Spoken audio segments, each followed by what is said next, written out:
যে মেয়েটা নিজের শাড়ি ঠিকভাবে সামলাতে পারে না, সে কিভাবে সংসার সামলাবে? তোরাকের এহেন কথায় শিমু চৌধুরী পিছনে ঘুরে তাকালো। রান্নাঘরে দুপুরের খাবার রান্না করতেছিলেন তিনি। তোরাকের সামনে এসে দাঁড়িয়ে বললেন, বিয়েটা কেমন পরিস্থিতিতে হয়েছে সেটা তুমি ভালো করে জানো বাবিন। তারপরেও এসব অহেতুক কথার মানে কি? তোরাকে একটা নিঃশ্বাস ফেলে বলল, আম্মু, আমি জানি যে বিয়েটা একটা অ্যাক্সিডেন্ট, তবে ওর সাথে আমার বৈবাহিক সম্পর্ক পালন করতে হবে এমন তো কথা ছিল না। আজব কথা বলছো কেন বাবিন? বিয়ে যখন করেছো, বৈবাহিক সম্পর্ক পালন করতেই হবে। আর শোনো, ওর বয়স বেশি না, সবে 17 হয়েছে। ওর এইসব বিষয়ে মানে শাড়ি পরার বিষয়ে অপ্ট হওয়াটাই স্বাভাবিক। তোমার উচিত ওকে সাহায্য করা। তা না করে তুমি আমার কাছে এসে ওর কথা বলছো। আম্মু প্লিজ, তুমি এখন দয়া করে বলো না ওই মেয়েটাকে শাড়ি পরিয়ে দিতে। আমি এইসব পারি না, আর পারলেও করব না। তোরাক কথাগুলো বলে হনহন করে হেঁটে বাড়ি থেকে বের হয়ে চলে গেল। আয়নার সামনে দাঁড়িয়ে শাড়ি নিয়ে টানাটানি করছে মিথি। শাড়ির কুচি ধরে গোমরা মুখ করে বলল, ধুরছাই, আমি তো কিছুতেই শাড়িটা ঠিক করতে পারছি না। আল্লাহ গো, প্লিজ আমাকে একটু সাহায্য করো। শিমু চৌধুরী মিথির উদ্দেশ্যে তার রুমে এসে দেখল সে শাড়ির কুচি ধরে দাঁড়িয়ে আছে। শিমু সাহেবা মৃদু হেসে মিথির সামনে দাঁড়ালো। আন্টি তুমি এসেছো? দেখো না, আমি এই শাড়ি পরতেই পারছি না। তোমার ছেলেকে বললাম একটু সাহায্য করতে। ওরে বাবা, তার যা দিমাগ! শিমু বেগম হাসি দিয়ে বলল, তোদের বিয়েটা হঠাৎ করে হয়েছে তো, বাবিন এখনো সবটা মানতে পারছি না, তাই একটু এমন করছে। তা ওনার ঘাড়ে কি আমি জোর করে চেপে বসেছি নাকি? উনিও তো বিয়ের সময় সায় দিয়েছিল। দিয়েছিল বটে, তবে এখন আবার বিগড়ে গেছে। এখন অত কথা বাদ দিয়ে তাড়াতাড়ি আমার কাছে আয়, তোর শাড়ি ঠিক করে দেই। একটু পরে সব লোকজন আসতে শুরু করবে। মিথি শিমু বেগমের সামনে এসে দাঁড়ালো। শিমু বেগম মিথিকে শাড়ি পরিয়ে দিয়ে বলল, দেখ তো কেমন লাগছে তোকে। মিথি আয়নার দিকে তাকিয়ে বলল, ওয়াও, কি সুন্দর লাগছে আমাকে শাড়ি পরে। শিমু বেগম এসে মিথির কাঁধে হাত রেখে বলল, আসলে আমার বৌমাকে অতুলনীয় সুন্দর লাগছে। শিমু বেগমের কথায় মিথি লজ্জা পেয়ে মাথা নিচু করে ফেলল। হয়েছে মা, তোর আর লজ্জা পেতে হবে না। তাড়াতাড়ি নিচে আয়, আমি যাচ্ছি। শিমু বেগম কথাটা বলে রুম থেকে বের হয়ে চলে গেলেন। মিথি আয়নার সামনে দাঁড়িয়ে সাজছে। তুরাগ রুমে এসে দেখল মিথি আয়নার সামনে দাঁড়িয়ে সাজছে। তুরাগ কিছুটা বিরক্ত মাখা মুখ করে বলল, তোমার সাজা কি আজকে আর শেষ হবে না? তুরাগের কথায় মিথি পেছনে ঘুরে তাকালো। তুরাগ মিথিকে এক পলক দেখে চোখ ফিরিয়ে নিল। যাক, তুমি এসেছো তাহলে। রাগী সাহেব, প্লিজ আলমারির ওপর থেকে আমার সুটকেসটা একটু নামিয়ে দেন। হোয়াট? রাগী সাহেব মানে কি? আর তুমি কি পাগল হয়ে গেছো? আমি কি কারণে আলমারির উপর থেকে তোমার সুটকেস নামাতে যাব? আমি ওসব পারি না। তাহলে তালগাছ হয়েছ কি করতে? এক লাফে প্লেনে ওঠার জন্য নাকি? এই, একদম এসব বাজে কথা বলবি না। মিথি মুখ ভেংচি কেটে টুলের উপর উঠে সুটকেস নামানোর চেষ্টা করছে। তুরাগ দাঁড়িয়ে দাঁড়িয়ে মিথির কাণ্ড দেখছে। মিথি অনেক কষ্টে সুটকেসটা নাগালে পেল। যে সুটকেসটা টান দিয়ে নামাতে যাবে, অমনি পা পিছলে পড়ে যেতে গেলে তুরাগ গিয়ে মিথিকে ধরে ফেলল। তুরাগ রাগান্বিত দৃষ্টিতে মিথির দিকে তাকিয়ে আছে। তুরাগ মিথিকে দাঁড় করিয়ে সুটকেসে টান দিল। জোরে টান দেওয়ার কারণে সুটকেসটা তুরাগের মাথায় এসে লাগলো। আও! তুরাগ সুটকেসটা নামিয়ে মাথায় হাত দিয়ে দাঁড়িয়ে আছে। মিথি তুরাগের দিকে তাকিয়ে মিটিমিটি হাসছে। তুরাগ দাঁতে দাঁত চেপে বলল, এতে এত হাসার কি আছে? মিথি তুরাগের কথার জবাব না দিয়ে তুরাগের সামনে এসে দাঁড়ালো। তারপর পা উঁচু করে তুরাগের গলা জড়িয়ে তার কানের কাছে মুখ নিয়ে বলল, মিস্টার তুরাগ সাহেব, আমার সাথে এত রাগ দেখালে কিন্তু তোমারই বিপদ। তুরাগ মিথিকে নিজের থেকে ছাড়িয়ে বলল, মানে? আমার হবু বরকে পালাতে তুমি সাহায্য করেছ, সেটা কিন্তু আমি ভালো করেই জানি। সো তুমি আমাকে রাগ দেখালে আমি সবাইকে সেটা বলে দিব। মানে, তোমার হবু বর কে ছিল? ওই যে স্টেশনের ছেলেটা, মানে নিষাদ। তুরাগ অবাক হয়ে বলল, কি? ও তোমার হবু বর ছিল? বিশ্বাস করো, আমি যদি জানতাম ও তোমার হবু বর, তাহলে জীবনে ওকে পালাতে সাহায্য করতাম না। কেউ কি জেনে শুনে এমন আধা পাগলিকে নিজের ঘাড়ে চাপায় নাকি? মিথি কোমরে হাত দিয়ে বলল, what do you mean by আধা পাগলি?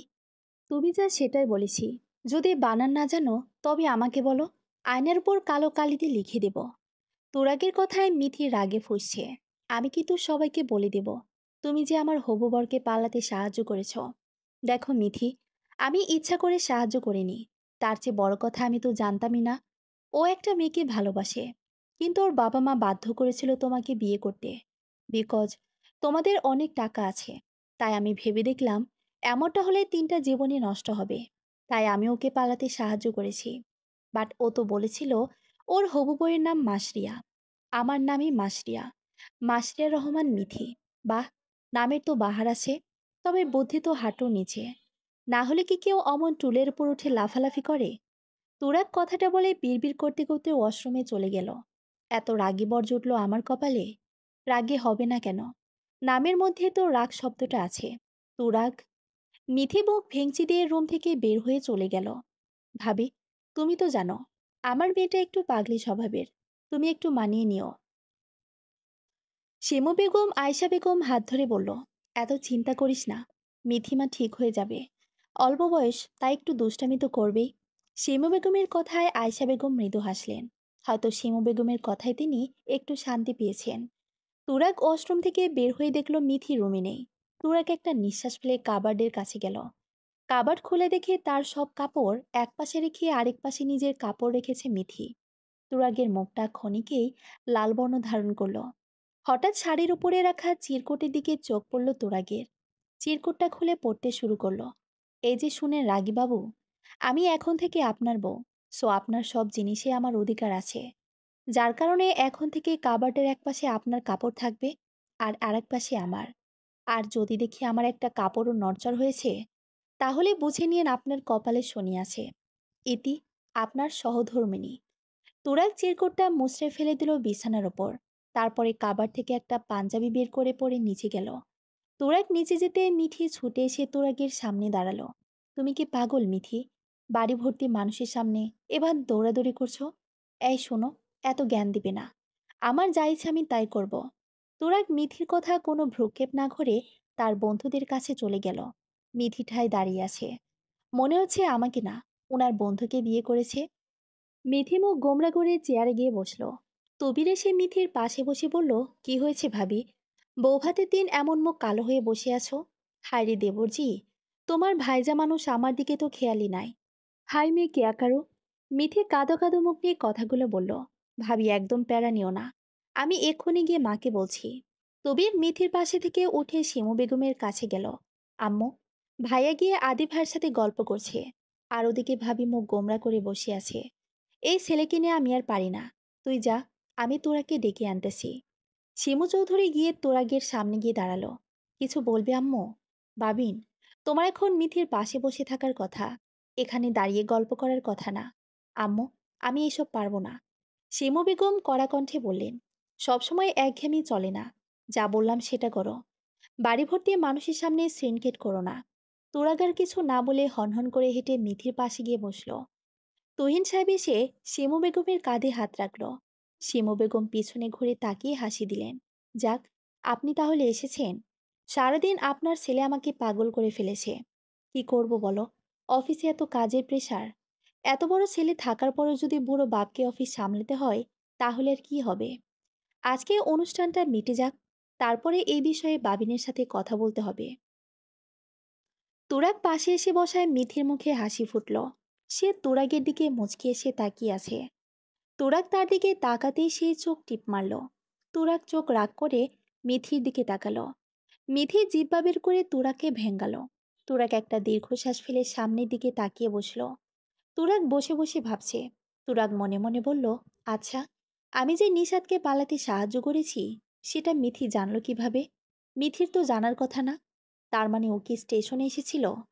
তুরাগ মিথির দিকে তাকালো। মিথি তো তাদের বান্ধবীদের নাচ দেখতে ব্যস্ত, চেয়ারে বসে বসে নাচছে।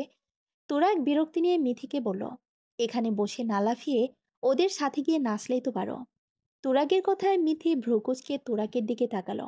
তারপরে মুচকে এসে বলল, তুমি যদি আমার সাথে যাও, তাহলে আমি নাচতে রাজি আছি। ডিসগাস্টিং। তুরাগ মুখ ঘুরিয়ে ফেলল। রাতের বেলা তুরাগ তার রুমে এসে দেখে মিথি বিছানায় শুয়ে শুয়ে মোবাইল টিপছে। তুরাগ গিয়ে মিথির সামনে গিয়ে দাঁড়ালো। মিথি মোবাইলের থেকে মুখ সরিয়ে তুরাগের দিকে তাকিয়ে বলল, কিছু বলবে? না, তোমার চাঁদ মুখখানা দেখতে এসেছি। মিথি তুরাগের কথা শুনে শোয়া থেকে উঠে বসল। তারপর হাসি দিয়ে বলল, ওয়াও, তুমি আমাকে এখানে দেখতে এসেছো? আমি তো হতবাক হয়ে গেলাম। এত হিহি করার কিছু হয়নি। তোমাকে দেখতে আসার আমার কোনো ইন্টারেস্ট নাই। কালকে যেমন আম্মুর সাথে ঘুমিয়েছিলে, আজও গিয়ে আম্মুর সাথে ঘুমাও। তুমি কি পাগল নাকি? কালকে তো ঢং করে বাড়িতেই আসোনি, যার কারণে আমি আমার শাশুড়ি মায়ের সাথে ঘুমিয়েছিলাম। কিন্তু আজকে তো তুমি বাড়িতেই আছো। আমি তোমার সাথে এক বিছানায় ঘুমাবো না। তুমি বরং এখানে ঘুমাও, আমি অন্য রুমে গিয়ে ঘুমাচ্ছি। এই না, প্লিজ, এটা করো না। আমি একা একা ঘুমাতে পারি না, আমার অনেক ভয় করে। তুমি কি শিশু নাকি যে তোমার একা একা ঘুমাতে ভয় করে? আমি তো শিশুই। তুমি জানো না নাকি 18 বছরের আগে সবাই শিশু। উফ, এটা আমি কার পাল্লায় পড়লাম? কার পাল্লায় আবার? তোমার একমাত্র বইয়ের পাল্লায়।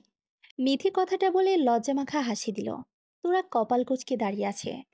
মিথি বিছানায় ওপর দাঁড়িয়ে থেকে বলল, দেখো, আমি খুবই ভদ্র মেয়ে। আমি তোমাকে একদম ডিস্টার্ব করব না। জাস্ট আমাকে একা রেখে চলে যেও না। মিথি মুখটা গোমরা করে দাঁড়িয়ে আছে। তুরাগের কেমন জানি মায়া লাগলো মিথির কথাটা শুনে। তুরাগ বিছানায় শুয়ে বলল, আমাকে একদম টাচ করবে না। মিথি তুরাগের পাশে শুয়ে তুরাগের এক হাত ধরে বলল, এই হাতটা খালি ধরে ঘুমাবো, তাহলে আমার আর মনে হবে না আমি একা ঘুমিয়ে আছি। সারাদিন তো বিন্দাস করে ঘুরে বেড়াও, আর রাত হলে ভিজে বিড়াল হয়ে যাও নাকি? মিথি তুরাগের কথার কোনো উত্তর না দিয়ে চোখ বন্ধ করে ফেলল। তুরাগ আর কিছু না বলে একটা দীর্ঘশ্বাস ফেলে চোখ বন্ধ করল। সকালবেলা মিথির ঘুম ভাঙল ফজরের রাজানের শব্দে। মিথি মুচকি হাসি দিয়ে উঠে বসল। তুরাগের দিকে তাকিয়ে দেখল সে বিছানায় নেই। মিথি কিছু বুঝে ওঠার আগেই তুরাগ ওয়াশরুম থেকে বের হলো। তুরাগকে দেখে মিথির মুখে হাসি ফুটল। তুরাগ মিথির দিকে তাকিয়ে বলল, এত সকালে উঠো তুমি? হ্যাঁ, নামাজ পড়তে হবে তাই না? তুরাগ মুচকি হাসি দিয়ে বলল, ওকে, তুমি অজু করে নামাজ পড়ো, আমি মসজিদে যাচ্ছি। তুরাগ মাথায় টুপি দিয়ে রুম থেকে বের হয়ে চলে গেল। মিথি বিছানা থেকে নেমে ওয়াশরুমে গেল। অজু করে বের হয়ে নামাজ পড়তে বসল। নামাজ পড়া শেষ হলে বেলকনিতে গিয়ে দাঁড়ালো। মিথি দেখল তুরাগ বাড়ির গেট দিয়ে ভেতরে প্রবেশ করছে। মিথি বেলকনি থেকে রুমে চলে আসলো। রুমে এসে বিছানায় বসে আছে। কিছুক্ষণ পর তুরাগ রুমে আসলো। তুরাগ টুপিটা টেবিলে রেখে মিথির সামনে বসে বলল, মিথি, তোমাকে আমি কিছু বলতে চাই। কি বলবে তুমি? আমার মনে হয় এই সত্যগুলো তোমাকে জানানো উচিত মিথি, না হলে তোমার সাথে অন্যায় করা হবে। মানে, আমি তোমার কথা কিছু বুঝতে পারছি না। মিথি, আমার একটা রিলেশন আছে। যার সাথে আমার সম্পর্ক সে হলো ইস্মিতা। আমি ওকে অনেক ভালোবাসি। এই দুদিন ধরে ও আমাকে অনেক কল করেছে, কিন্তু আমি লজ্জায় ওর কল ধরতে পারিনি। আমি কি করব ওকে? তোরাগের কথাগুলো শুনে মিথি কিছুটা চমকে যায়। পরক্ষণে হাসি দিয়ে বলল, এত চিন্তা করার কিছু নেই, তুমি ওর সাথে কথা বলো, তারপর দেখো কি হয়।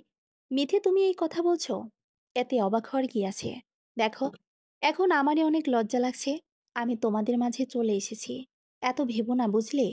আমি কিছু পরেই তোমাকে ডিভোর্স দিয়ে চলে যাব, টেনশন নেই। মিথি, তুমি কি বলছো? আমি কিছুই বুঝতে পারছি না। মিথি একটা দীর্ঘশ্বাস ফেলে বলল, আমি আপনার থেকে একটা সত্যি লুকিয়েছি। সেটা হলো আমাদের বিয়ে নিয়ে। আমি বিয়ে করতে একদমই রাজি ছিলাম না। আমি পড়াশোনা করতে চেয়েছিলাম, কিন্তু আমার বাবাকে তো চিনেন, সে মেয়েদের পড়াশোনা পছন্দ করে না। তাই আমাকে জোর করে বিয়ে দিতে চেয়েছিল। তাই আমি বাড়ি থেকে পালাতে গিয়েছিলাম। আর তখনই স্টেশনে গিয়ে দেখি আপনি আমার হবু বরকে পালাতে সাহায্য করছেন। তখন তো আমি খুশিতে আত্মহারা হয়ে যাই। আমি বুঝতে পারি যে বিয়েটা ভেস্তে যাবে। তাই আমি বাড়িতে ফিরে আসি। কিন্তু তারপরে কিভাবে আপনার সাথে বিয়ে হয়ে যায় আমি নিজেও জানি না। তবে হ্যাঁ, শিমু আন্টি সবটা জানতো, কারণ মায়ের পরে উনি আমাকে সবচেয়ে ভালোবাসতেন। তাই আমার মনে হয় শিমু আন্টি সবটা জানার কারণেই আপনাকে বলে আমাকে বিয়ে করার কথা। ও মাই গড! এত কিছু ঘটেছে আর আমি জানি না? মিথি মুচকি এসে বলল, তাই ইস্মিতা আপুকে আমায় দেখাবেন না? তুরাগ চমকে গিয়ে বলল, তুমি সত্যি ইস্মিতাকে দেখবে? হ্যাঁ। তুরাগ মনে মনে বলল, এখনো ওই ইস্মিতা মানে ওই গায়ে পড়া মেয়েটার সাথে দেখা করার ইচ্ছা জাগলো এই মেয়ের। ওর বা কি দোষ, যা গল্প বানিয়েছি এত বিশ্বাস করতে বাধ্য? তুরাগকে চুপ থাকতে দেখে মিথি বলল, কি হলো, কথা বলছে না কেন? তুরাগ মুচকি হাসি দিয়ে বলল, আচ্ছা, তা নয় পরে দেখা যাবে। আগে আমায় এটা বলো, তুমি আমাকে একবার তুমি, একবার আপনি বলো কেন? আমার ভালো লাগে বলতে।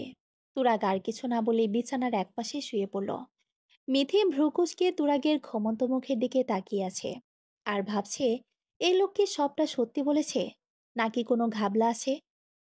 বড়ই কঠিন বিষয়। মিথি বসে বসে টিভিতে কার্টুন দেখছে। মিথিকে উদ্দেশ্য করে শিমু বেগম বলল, মিথিমা, তোরা কি করছে? উনি তো এখনো ঘুমাচ্ছে আম্মু। এত বেলা হয়ে গেল আরও পড়ে পড়ে ঘুমাচ্ছে। শিমু বেগম তুরাগের রুমের দিকে হাঁটা দিল। শিমু বেগম যেতেই তুবির এসে মিথির পাশে বসল। তারপরে বলল, কি গো ভাবি, রাতে মনে হয় অনেক আদর করেছে তাই না? মিথি চোখ ছোট ছোট করে তুবির দিকে তাকিয়ে বলল, এটা আমাদের পার্সোনাল ব্যাপার, তোমাকে বলার তো প্রশ্নই আসে না।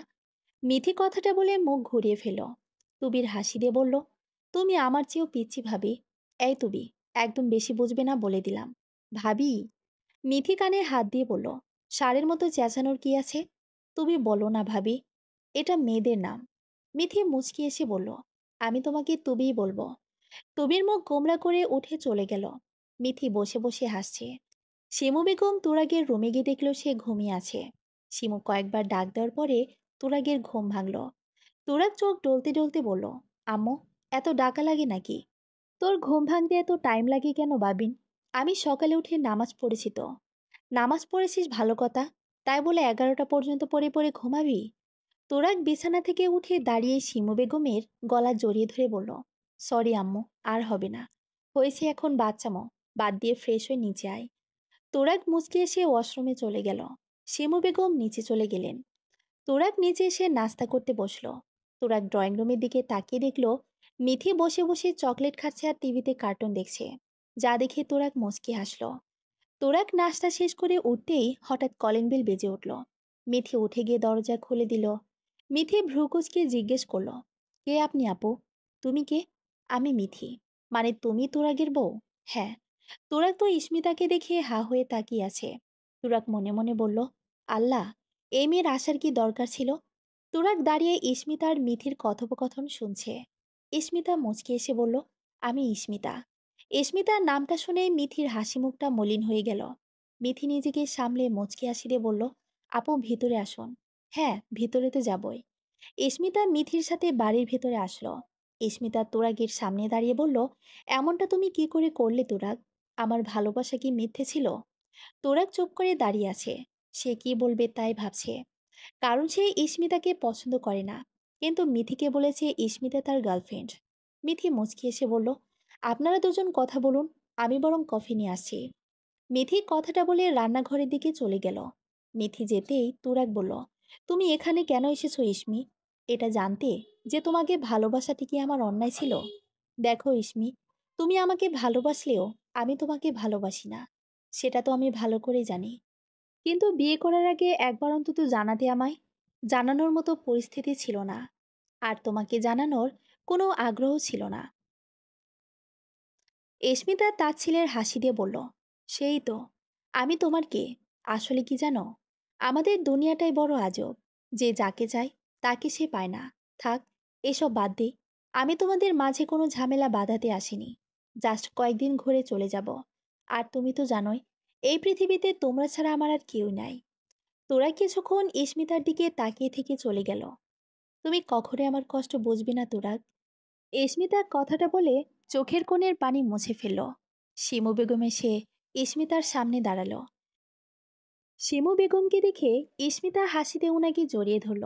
শিমু বেগমও ইস্মিতাকে জড়িয়ে ধরে মলিন হাসি দিল। মিথি কফি নিয়ে এসে টেবিলে রাখলো। ইস্মিতা শিমু বেগমকে ছেড়ে বলল, আন্টি, তোমার ছেলের বউ কিন্তু মাশাল্লাহ অনেক সুন্দর হয়েছে। শিমু বেগম ইস্মিতার গালে হাত দিয়ে বলল, পারলে আমাকে ক্ষমা করে দিস মা। কেন আন্টি? সব কেনর উত্তর হয় না। মিথি হালকা কাশি দিয়ে বলল, আপু, আপনার জন্য কফি নিয়ে এসেছি। খেয়ে বলুন কেমন হয়েছে। ভালো না হলে প্রশংসা করবেন কিন্তু। আমার প্রশংসা পেতে খুব ভালো লাগে। মিথির কথায় শিমু বেগম এবং ইস্মিতা হেসে দিল। ইস্মিতা এসে এক কাপ কফি নিয়ে চুমুক দিয়ে বলল, বাহ, তুমি তো অসাধারণ কফি বানাও। বাই দ্য ওয়ে, আমাকে তুমি করে বলবে, বিকজ তুমি আমার অনেকটাই ছোট। ওকে আপু। মিথি হাসি দিয়ে সিঁড়ি দিয়ে রুমের দিকে চলে গেল। রুমে যেতেই হঠাৎ তার মাথায় একটু ব্যথা অনুভব করলো। মিথি মাথায় হাত দিয়ে সোফায় বসে বলল, দিন দিন ব্যথাটা কেন যে এত বেড়ে যাচ্ছে। তোরাগ ওয়াশরুম থেকে বের হয়ে দেখল মিথি মাথায় হাত দিয়ে বসে আছে। তোরাগ গিয়ে মিথির সামনে দাঁড়িয়ে বলল, কি হয়েছে মিথি তোমার? মিথি মাথা থেকে হাত সরিয়ে বলল, কিছু না, একটু মাথা ব্যথা করছে। মাইগ্রেনের ব্যথা আছে তো? কোনো ওষুধ খাও নাকি? হ্যাঁ, আমার ব্যাগে আছে। ওকে তাহলে খেয়ে নাও। তুমি একটু দেবে প্লিজ? মিথি, তোমার কি বেশি খারাপ লাগছে নাকি? আরে না, আলসেমি লাগছে। তোরা কিছু না বলে মুচকি এসে মিথির ব্যাগ থেকে একটা ওষুধের বক্স এনে মিথির হাতে দিয়ে বলল, অনেকগুলো ওষুধ আছে। আমি তো ঠিক জানি না তুমি কোনটা খাও। তুমি বের করো, আমি পানি দিচ্ছি। তুরাগের কথায় মিথি মাথা নাড়িয়ে সম্মতি জানালো। তুরাগ টেবিল থেকে পানির গ্লাস এনে মিথির হাতে দিল। মিথি ওষুধ খেলো। মিথি, তুমি বরং শুয়ে rest now. I think better লাগবে। তুরাগ চলে যেতে গেলে মিথি তুরাগের হাত ধরে ফেলল। মিথির হাত ধরায় তুরাগ পিছন ফিরে তাকালো। মিথি উঠে দাঁড়িয়ে বলল, তুরাগ, তুমি কি সত্যি স্মিতা আপুকে ভালোবাসো? তুরাগ আমতা আমতা করে বলল, হ্যাঁ বাসি তো। আচ্ছা, আমাদের ডিভোর্সের ব্যবস্থা করো। মিথি, এত তাড়াহুড়োর কিছু নেই কিন্তু। তুরাগ, স্মিতাপু এখন এখানে। তো কি হয়েছে? উনি তোমাকে আর আমাকে একসাথে দেখলে কষ্ট পাবেন। আর আমি এমনই দুজন মানুষের তৃতীয় ব্যক্তি হতে চাই না। মিথি কথাগুলো বলে রুম থেকে চলে গেল। তুরাগ অবাক দৃষ্টিতে মিথির যাওয়ার দিকে তাকিয়ে থেকে বলল, মিথির কথা বলার ধরন হঠাৎ পাল্টে গেলে কেন? তোরা কিছু ভেবে ওঠার আগেই ইস্মিতা তার রুমের সামনে এসে দরজায় নক করলো। তুরাগ ইশারা করে বলল রুমে আসতে। ইস্মিতার রুমে আসতেই তুরাগ জিজ্ঞেস করলো, তুমি কি কিছু বলবে ইস্মিতা? আমার তো মনে হয় না কিছু বলার আছে, কারণ আমাদের কথা তো নিচেই হয়ে গেছে। ইস্মিতা মুচকি এসে বলল, তুরাগ, আমি জাস্ট তোমাকে কিছু কথা জানাতে এসেছি। কি কথা জানাতে এসেছো? আমি তোমাদের মাঝে কখনো আসবো না। আর আমি ভালো করে জানি মিথির জন্য তুমি আমাকে ইগনোর করতে। তবে জানো, আমি কিন্তু খুব খুশি হয়েছি। তুমি তোমার ভালোবাসার মানুষকে নিজের করে পেয়েছো। তোরা কিছুক্ষণ চুপ থেকে বলল, তুমি সবটা যখন জানো তাহলে তো ভালোই। তবে মিথিকে কিছু বলো না। আমি একটু ওর সাথে মজা করতেছি। তবে কয়েকদিন পরে বলে দেব, চিন্তা নেই। ইস্মিতা মলিন হাসি দিয়ে বলল, ওকে, আমিও মিথিকে কিছু বলবো না। তবে সত্যি কথা, বেশি দিন চেপে রেখো না, পরে কিন্তু বিপদ বাড়তে পারে। তোমার অ্যাডভাইসের জন্য ধন্যবাদ। ইস্মিতা আর কিছু না বলে তুরাগের রুম থেকে বের হয়ে চলে গেল। ইস্মিতা যেতেই তুরাগ একটা দীর্ঘশ্বাস ফেলল। তারপরে মুচকি এসে বলল, জাস্ট একটু ওয়েট করো মায়ের বউরানী। তোমার সাথে মজা করতে ভালোই লাগে। কি সুন্দর বানিয়ে বলেও বিশ্বাস করে ফেলো।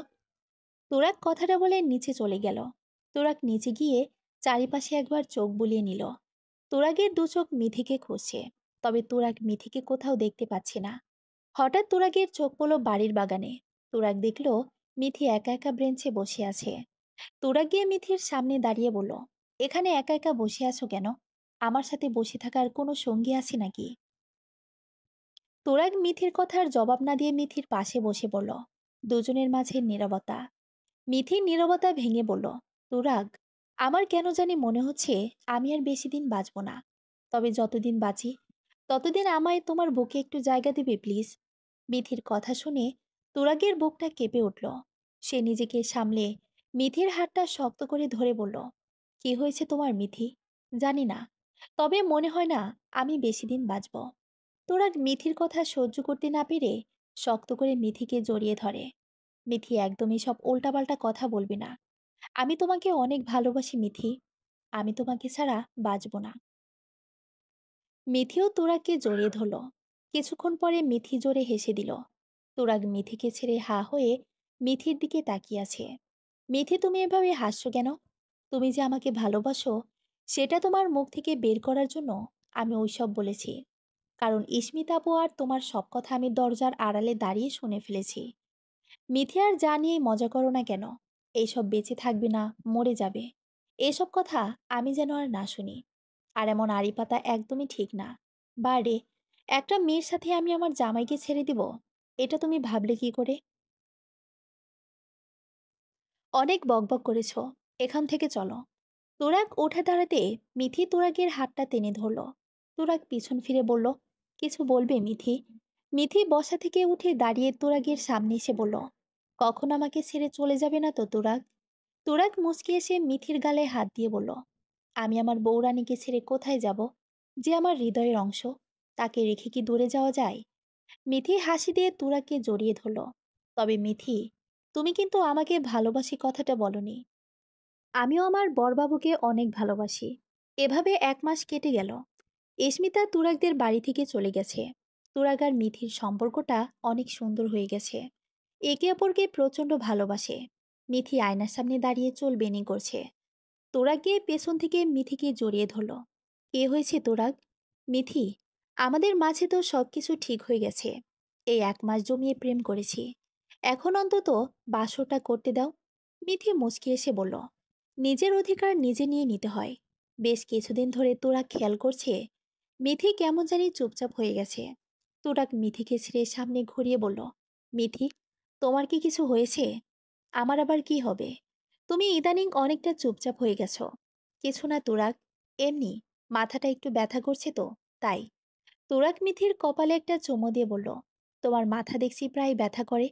কালকে রেডি হয়ে থাকবে, ডক্টরের কাছে নিয়ে যাব। দরকার নেই তো। তুরাগ ধমকের স্বরে বলল, চুপ। আর একটা কথাও আমি শুনতে চাই না। তুরাগের কথায় মিথি চুপ হয়ে গেল। তুরাগ মুচকি এসে মিথির কানের কাছে মুখ নিয়ে বলল, এখন তাহলে বাসরটা সেরে ফেলি। তুরাগের কথায় মিথি লজ্জামাখা হাসি দিল। তুরাগ মিথিকে দেওয়ালের সাথে চেপে ধরে মিথির ঠোঁট জোড়া দখল করে নিল। এক হাত মিথির কোমরে স্লাইড করছে আর আরেক হাত দেওয়ালের সাথে চেপে ধরে রেখেছে। কিছুক্ষণ পরে মিথিকে ছেড়ে কোলে তুলে নিল। মিথি লজ্জায় তুরাগের বুকে মুখ লুকিয়ে আছে। তুরাগ মিথিকে নিয়ে বিছানায় শুয়ে দিল। তারপরে নিজের ভার মিথির ওপরে ছেড়ে দিল। বাকিটা বুঝে নেন। সূর্যের আলো চোখে পড়তে মিথির ঘুম ভেঙে গেল। শাড়ি ঠিক করে ওয়াশরুমের দিকে যেতে গেলে হঠাৎ তার মাথা ঘোরা শুরু করলো। সে নিজেকে সামলাতে না পেরে তুরাগের ওপর পড়ে গেল। মিথির এভাবে পড়ে যাওয়ার কারণে তুরাগের ঘুম ভেঙে গেল। তুরাগ ঘুম থেকে উঠে দেখে মিথি সেন্সলেস হয়ে তার উপরেই পড়ে আছে। তুরাগ এক লাফে উঠে মিথিকে বিছানায় শুয়ে দিল। এই মিথি, কি হয়েছে তোমার? মিথি নিশ্চুপ। তুরাগের মুখে ভয়ের ছাপ। সে আর দেরি না করে মিথিকে কোলে নিয়ে নিচে নামলো। তুরাগ এভাবে মিথিকে কোলে করে নিচে নামাতে দেখে সবাই চমকে গেল। শিমু বেগম এগিয়ে এসে বললেন, তুরাগ, মিথির কি হয়েছে? ও এমন সেন্সলেস হয়ে গেছে কেন? আম্মু, আমি কিছু জানি না। ওকে এক্ষুনি হসপিটালে নিয়ে যেতে হবে। তুবির এগিয়ে এসে বলল, ভাইয়া, তুমি ভাবিকে নিয়ে এসো, আমি এক্ষুনি গাড়ি বের করতেছি। মিথিকে নিয়ে হসপিটালে যাওয়া হলো। ডক্টর এসে তুরাগকে বলল, ওনার ব্রেনে টিউমার আছে, এখন একদম লাস্ট পর্যায়ে। আজকের মধ্যে অপারেশন না করলে ওনাকে বাঁচানো সম্ভব হবে না। ডক্টরের কথা শুনে তুরাগ ঘা হয়ে তাকিয়ে আছে। তুরাগ অবাক হয়ে বলল, ওর ব্রেন টিউমার আছে ডক্টর? হ্যাঁ, মেবি ওষুধ খাওয়া বন্ধ করে দিয়েছেন, তাই এমনটা হয়েছে। তুরাগ কিছু না ভেবে ডক্টরের হাত ধরে বলল, প্লিজ, আমার মিথিকে বাঁচিয়ে দিন, ওকে ছাড়া আমি বাঁচব না। ডক্টর তুরাগের কাঁধে হাত দিয়ে বলল, নিজেকে সামলান তুরাগ সাহেব, আমাদের যতটা সম্ভব ততটা চেষ্টা করব। মিথিকে অপারেশন থিয়েটারে নিয়ে যাওয়া হলো। এতক্ষণে মিথির বাবা মা এসে হাজির। তোরা গিয়ে মিথির মায়ের সামনে দাঁড়িয়ে বলল, মিথির ব্রেনে টিউমার ছিল। হ্যাঁ বাবা, তার জন্য ওর ওষুধ খেতে হতো। কিন্তু মিথি কিছু জানতো না। কিছুদিন আগেও আমাকে হঠাৎ কল করে বলল, অতগুলো ওষুধ কেন খেতে হয়? আমি তখন বলতে চাইনি, ও জোর করার কারণে বলে দিয়েছিলাম। ও তখন আমায় বলেছিল, এতদিন যখন আমাকে জানাওনি আমার মধ্যে এত বড় একটা সমস্যা আছে, তখন আমি এই ওষুধ না খেয়ে মরব। ওকে অনেক বুঝিয়েছি, ও আমার কথা শোনেনি। তোমাকে সবটা জানাতে চেয়েছিলাম, তাও জানাতে দেয়নি। আসলে মেয়েটা বড্ড জেদি। ওর ধারণা আমরা তোমাকে এটা না জানিয়ে তোমার সাথে ওর বিয়ে দিয়েছি মানে তোমাকে ঠকিয়েছি। এর জন্যই ও ওষুধ খাওয়া বন্ধ করে দিয়েছিল। তুরাগ বাকরুদ্ধ হয়ে মিথির মায়ের দিকে তাকিয়ে আছে। তার চোখ দিয়ে 2 ফোঁটা জল গড়িয়ে পড়ল। 5 বছর পরে। ওফ আম্মু, এত টাইম লাগে রেডি হতে তোমার? তথির কথায় পিছনে ঘুরে তাকালো মিথি। পিছনে ঘুরে দেখলো তোরা তথিকে কোলে নিয়ে দাঁড়িয়ে আছে। বাহারে, আজ তোর বাপের উপর ফিদা হয়ে যাওয়ার দিনওয়ালির বিয়ে। আমি যদি না সাজি তাহলে কি চলে নাকি? উফ মিথি, এগুলো বলার কোনো মানে আছে নাকি এখন? পাপাই আমালে ছালো তো, আমি নিচে যাব। তথি তোরাগের কোলে থেকে নেমে দৌড় দিল। তোরা গিয়ে মিথির সামনে দাঁড়ালো। বাহ, আমার অপরূপাকে তো অসাধারণ লাগছে। হ্যাঁ, এগুলো বলতে বলতে আমাকে বুড়ি বানিয়ে ফেলছো। তুরাগ মুচকি এসে বলল, বুড়িকে আবার বুড়ি বানানো লাগে নাকি? মিথি কোমরে হাত দিয়ে বলল, তুরাগ, ভালো হবে না কিন্তু। তুমি যতদিন আমার সাথে আছো, ভালো তো এমনই হবে না।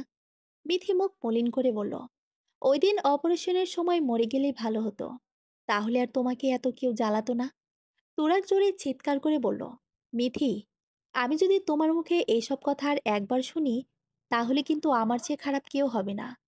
তোরাকে রেগে যেতে দেখে মিথি ভয়ে চুপসে গেছে। একটা ঢোক গিলে তোরাগের হাতটা ধরে বলল, সরি গো স্বামী।